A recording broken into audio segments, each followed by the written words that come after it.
Prezados irmãos, a paz do Senhor. Já estamos na segunda lição do terceiro trimestre de 2023, cujo título da lição, A Promessa de Jesus de Outro Consolador. Lição do dia 9 de julho de 2023. Estamos aqui nesta oportunidade para fazermos a lição diária de segunda-feira, que diz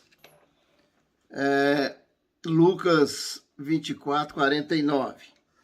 E eis que sobre vós envio a promessa de meu Pai. Ficai, porém, na cidade de Jerusalém, até que do alto sejais revestidos de poder. Glória a Deus. Que, irmãos, nós temos uma palavra-chave. Recebereis a promessa, do Pai. Esta palavra, ela já foi profetizada desde o Antigo Testamento, que o Senhor, nos devidos tempos, na plenitude do tempo, que essa dispensação, vamos dizer assim, a dispensação do Espírito Santo. Então, o próprio Jesus, ele prometeu que enviaria o Consolador, conforme já estudamos na primeira lição, mas que a virtude, o poder do Espírito Santo seria concedido à igreja, a todos aqueles que creem. E essa virtude, ela se deu no batismo no Espírito Santo. Então essa promessa, ela relaciona-se ao batismo no Espírito Santo. No Antigo Testamento há várias referências sobre o batismo no Espírito Santo. Deus prometeu através dos profetas, através dos salmos, através dos profetas menores, inclusive no livro de Joel, no capítulo 2, e o verso 20, a partir do 28, diz assim: a promessa da efusão do Espírito. E há de ser que depois derramarei o meu Espírito sobre toda a carne, e vossos filhos e vossas filhas profetizarão. Os vossos velhos terão sonhos, os vossos jovens terão visões.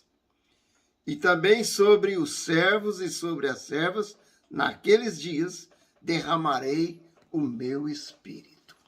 Glória a Deus. O Senhor, ele não faz nada sem antes avisar os seus servos, os seus profetas. E a promessa, ela se cumpre no seu tempo.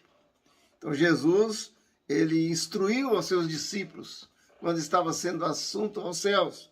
Ele disse em Atos, no capítulo 1 e o verso 8, que diz assim: mas recebereis a virtude do Espírito Santo, que há de vir sobre vós, e ser-me-eis testemunhas, tanto em Jerusalém, como em toda a Judéia e Samaria, e até os confins da terra. Jesus, então, ele instruiu aos seus discípulos para que fossem para Jerusalém, para receber a virtude do Espírito Santo. E aproximadamente ali de 11, 12 dias, que estavam ali os discípulos no cenáculo, diz a Bíblia que estavam todos assentados, no mesmo lugar. E de repente veio um som, como de um vento veemente e impetuoso, que encheu toda a casa. E foram vistos línguas como que de fogo sobre a cabeça de cada um. E começaram a falar em outras línguas, conforme o Espírito lhes concedia que falassem. Aleluia. Ali nós vemos, irmãos, a promessa de Deus sendo cumprida naquele dia. E os discípulos, cheios do poder de Deus, então saíram para as ruas de Jerusalém e começaram a pregar com poder, com virtude, a virtude do Espírito Santo, conforme diz aqui, com poder, Vem de virtude, dínamo, capacitação, poder, convicção, ousadia, para pregar a palavra de Deus. Então, o batismo no Espírito Santo é essa virtude que o Senhor, ele dá, proporciona aos seus servos para que realize a obra de Deus sobre a terra. Começando de Jerusalém, de toda a Judéia, Samaria e até os confins da terra, né? Então, a palavra, né, nesse poder, nessa virtude, chegou até nós aqui na América, no Brasil, e se difundiu por todo o mundo. E mais de 2000 anos, a igreja, ela milita, né, nesse poder do Espírito, e conforme Jesus disse, as portas do inferno não prevalecerão sobre a minha igreja. Porque o Espírito é que detém o inimigo, né, da igreja, o inimigo de Deus, do povo de Deus.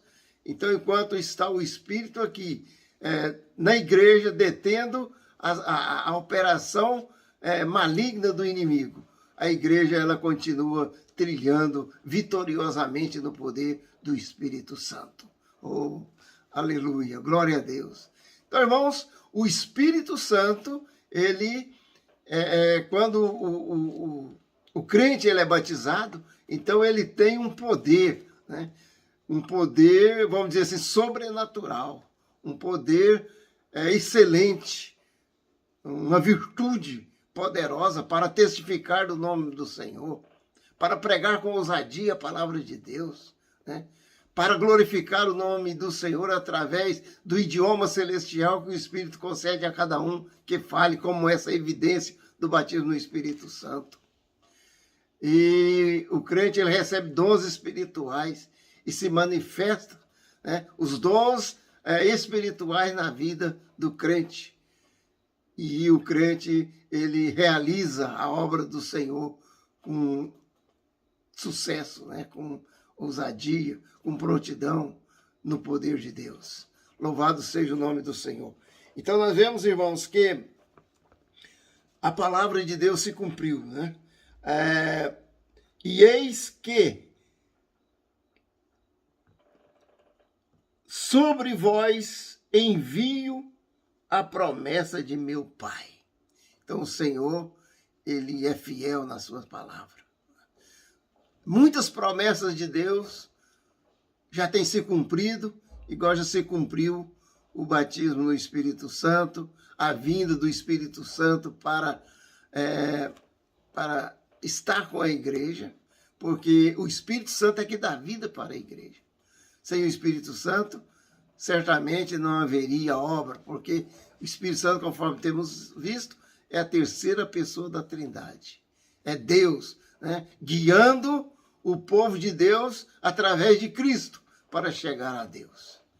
E assim, o Evangelho, as boas novas de salvação, seja anunciada, que esse é o grande objetivo da igreja, é pregar a salvação, anunciar que Cristo Jesus, ele é o Salvador.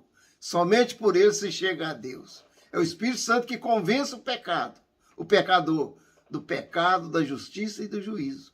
É o Espírito Santo que renova a igreja, que vivifica a igreja, que renova o seu povo. É o Espírito Santo que unge a palavra para ser anunciada.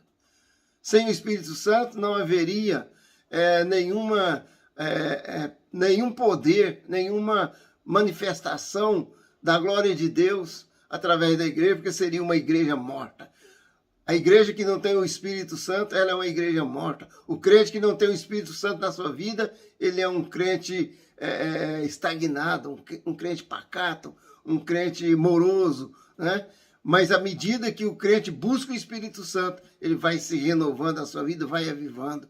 E quando ele recebe o batismo no Espírito Santo, então ele é um crente cheio da glória de Deus, cheio da graça de Deus, para anunciar com poder e com virtude a palavra de Deus e operar maravilhas na dimensão do Espírito Santo, instrumentalizando a fé, né, para operar milagres. Porque o crente, ele, com oração no Espírito, ele nessa fé salvífica, ele chega a sensibilizar o coração do Espírito Santo, porque o Espírito Santo, nós temos visto que é uma pessoa, né? Ele que realiza a obra.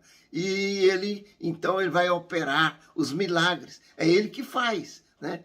A nossa oração simplesmente mobiliza o Espírito Santo para realizar os milagres. Quando a oração é cheia da virtude, cheia da graça, da fé, da confiança no Espírito, porque recebereis poder para ser o testemunho do Senhor. Que Deus abençoe a igreja e que o Senhor possa continuar falando mais através dessa grandiosa bênção que o Senhor nos tem dado, né? Do seu grande amor, né?